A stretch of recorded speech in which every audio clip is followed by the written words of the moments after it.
So good morning, everybody. So we're going through the Poor Charlie's Almanac, the principles of human misjudgment. We're going through them one by one. So today we will go through number 12 and 13. And number 12 is excessive self-regard tendency.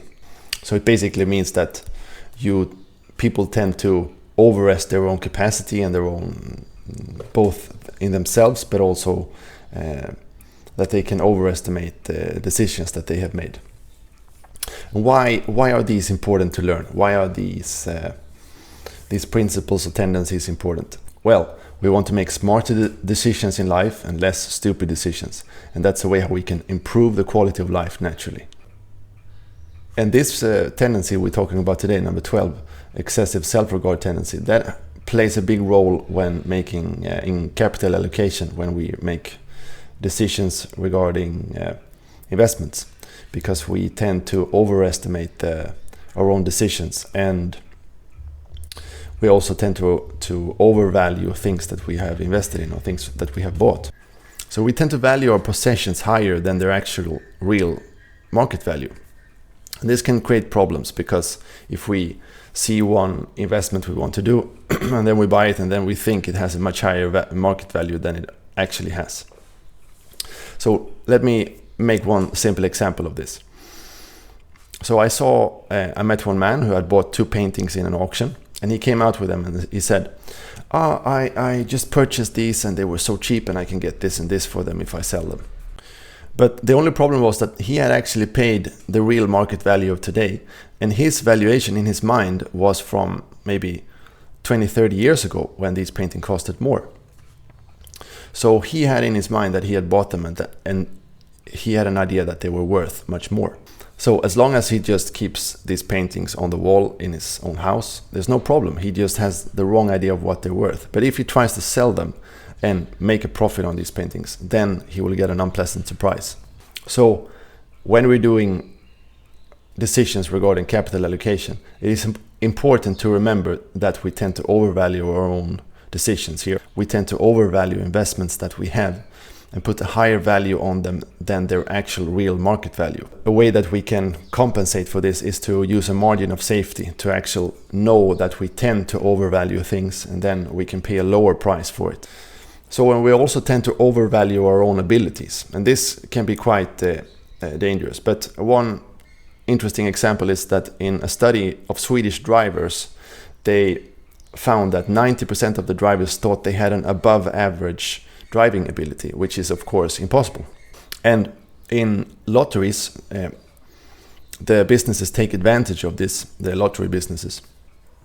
So for example, in lotteries where people pick their own numbers, they put a lot higher rewards in those lotteries, because they think that if people choose their own numbers, they have a higher chance of winning, which is also ridiculous. And when we put this principle in the stock market and people think that they're geniuses and will pick the next big winner, then we have a massive casino.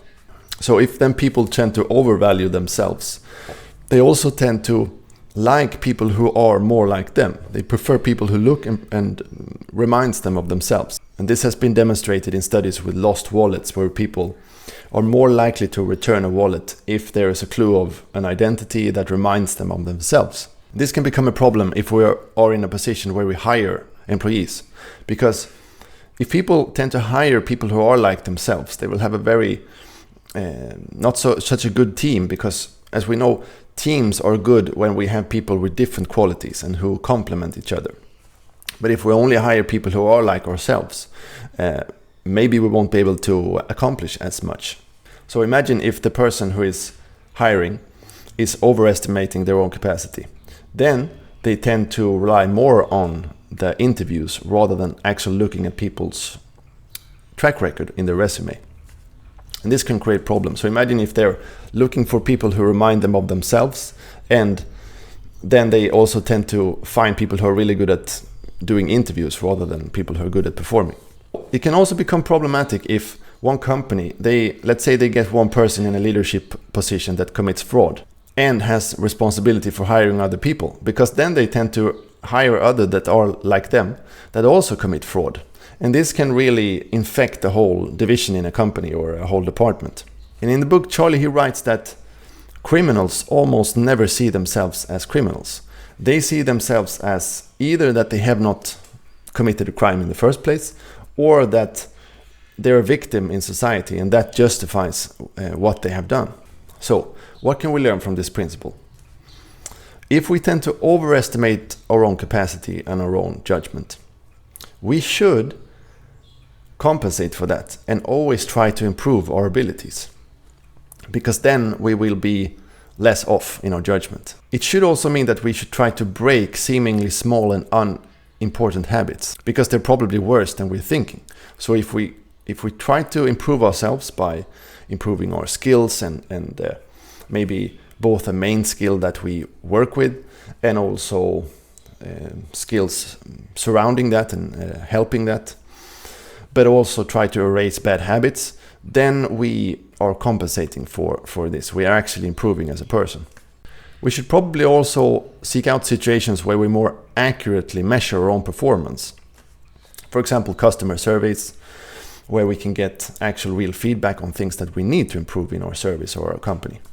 But there's one interesting example where Charlie, he makes an example that sometimes overconfidence makes people do incredible things. And I think we can see this in entrepreneurship, that if someone would know how difficult it is, they would never start. But they have an overconfidence in themselves, and that makes them actually go out and do it and succeed. Probably here also it's important to couple that overconfidence with hard work and improving on one's own skills. Because imagine if you have overconfidence and you're lazy and you're not so good in your field. So that would more be a source of delusion. But in some circumstances, it might be really good to be more objective while looking at our quality of the friends we surround ourselves with, when we're looking at family situations and especially decisions on capital allocation. And as I said before, here I think we can adjust for this by using a margin of safety. So if we're looking at one asset and we think it has this value, we can make sure to only pay less than that in order to have a margin of safety to compensate for our own overconfidence. Maybe we are wrong in our thinking. Maybe we are put a higher price than its actual worth, or maybe we have made some other mistake. So a margin of safety compensates for this tendency. So number 13, over-optimism tendency. This is also a really important one, because it's a great thing that we are naturally optimistic in life. That makes us survive difficult situations and think positively about the future. But this tendency can also create a lot of foolish thinking. If we're thinking that life will turn out amazingly and we will live happily ever after, no matter what we choose, then we won't weigh different options or decisions against each other. And then we might be that might not be so smart. So I think would be really good to learn to question this tendency while we're really young, in our early 20s, for example. Because then in our early 20s, we have really high optimism about life. You see this in people who are just entering their university or studies, for example.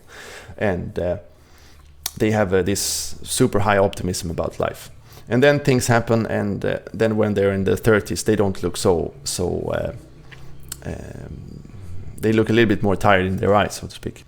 So if we can learn then to measure and weigh different options against each other, life choices and where we really want to be with our life, I think that could really help us, and see that some choices could actually lead to really bad things and other choices can lead to really good things. And Charlie, he says that we should make it a habit to think in probabilities. And we are not naturally skilled to do this. Charlie says we're not naturally trained to think about risk. It's something that we need to learn. We need to train our thinking to be more correct by probabilities, and so that we can be more rational in our decision making. And Charlie, he played golf. So he said people are not born with the correct golf grip. It's something that they need to learn in golf lessons. And he says the same thing, we need to learn how to use our mind. We need to learn how to think about risk and how to be rational in our thinking. It's the same in music, that we're not born knowing how to play the piano or how to play the guitar or sing. It's a skill that we need to practice and spend really a lot of time at becoming good at.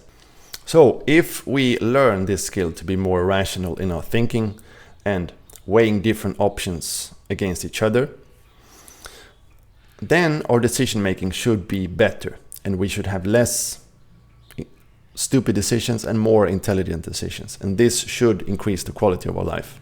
One example could be, let's say in our 20s, that we think that no matter which path we take in life, everything will turn out great. So one idea might be that many people do is they see, okay, which areas would make me the most money, for example. So, and then they naturally might see, okay, it's to be to go into finance, it's to be a doctor or a lawyer. But they don't look at what am I interested in, what am I getting energy from doing, what triggers my interest and my curiosity. So that might be one path. Another one might be to simply follow your passion. Maybe you're super interested in art or music or some other way, but you're not thinking about the economic compensation at all. And we naturally think that both of these will have the same outcomes. We will be happy and no matter what. And it's really difficult to say here what's best. But if we fast forward 20 or 30 years, we might see that some people have flourished really in their finance or lawyer or doctor profession, and that works great. But we might also see that some people who only did it for the compensation, who were really interested in something else and it didn't fit them, that they are miserable in this position. And the same in the music. We might see that some people are super happy doing this, but we might also see that others are really struggling, and maybe struggling financially or struggling to see how they can apply this in the marketplace. A smarter way to weigh different options against each other could be to make a micro experiment, to try out different options to different paths, for example. Maybe we talk with people who are working in this field and we see, do I like talking with them? Do I feel like that gives me energy or sparks an interest in me or something? Or try to hang out with them for a day or two. Then we can see if we like that or not. Maybe we find that, this is actually super cool and super amazing and I like this field so much. Or we see that, I didn't like this at all. So then we can find out faster than after spending 5-6 years at university studying the wrong thing. Then we can correct ourselves faster and see which path is great for us. It can be the same question when starting a new business, for example. Which area should I be involved in? We can ask ourselves, okay, what am I interested in? What do I enjoy doing day to day? Because if we enjoy doing the day-to-day work, probably we will spend more time doing that, and that will help us get great results. But if we start a business and something we need to do 12-hour days in the beginning, something that we don't enjoy, that we're not interested in, then we probably won't spend so much time doing it, and we won't succeed. You see, for me, something that I've found is something that I'm really interested in, that I can spend a lot of time doing, is studying and researching. Like if I'm researching a field I'm interested in, I have an inexhaustible source of energy doing this. And I'm really passionate about learning everything I possibly can about a subject. So I understand it to the degree that I can teach it with clarity to others. So for me, studying and teaching are two things that give me energy and that I can spend a lot of time doing. And just because I know that I can do these things, then I know that I also can contribute in a field that I'm studying. So you see how just because I get energy from doing this, then I will spend more time doing it, and it will be a positive spiral, and then other people want to know what I've studied because I've spent so much time doing it. I think this is a really good way of looking at honing down on what you're interested in and what can be a good thing to spend time on. So to summarize this tendency, We tend to be over optimistic about things in life, and so we should be more accurate, learn more how to use accurate thinking and more thinking in probabilities when choosing, because this will help our decision making. So I hope you got some good ideas out of this video, and see you in the next one.